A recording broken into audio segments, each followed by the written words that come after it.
Estem al cim del Petrechema, veieu allà dalt, on encara hi ha gent. Diuen que aquesta muntanya es diu així perquè hi havia un noi que es deia Chema, que era versolari, d'aquells que canten, fan el vers improvisat en euskera, que li faltava inspiració, estava en un moment de baixa forma, li van dir vete a la muntanya, Chema, i espavila. I el Chema doncs, va dir, pues me voy a la muntanya. I és el que va pujar aquí dalt.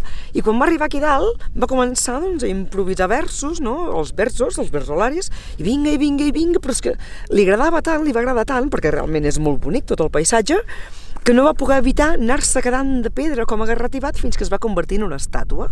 D'aquella muntanya que es diu Petrechema. Sí, perquè això és una euskera, òbviament. Es diu Petrechema. I llavors, com que estava aquí dalt fet pedra, dius, ja què fem amb aquest paio? Perquè, clar, també el podien deixar aquí de fita, però tampoc és plan deixar la gent així, tal qual, de pedra pels llocs. Els seus pares van tenir diferents idees. Primer, van intentar potenciar-lo com a pedra pels aixecadors de pedres, però també els feia patir una mica, no fos cas que li caigués al cap o allò, no sé, que es trenqués el nen, no? Que se'ls hi partís. Després van pensar que si portar-lo a un museu, per tenir-lo a casa d'estàtua no, que fa mal rotllo.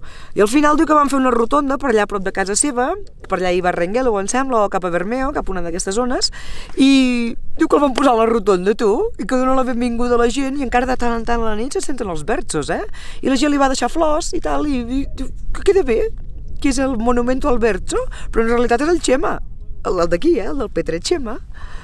Pobre paio, tio, fet pedra. Mentre no et quedi fes pols per això, no? Que seria pitjor.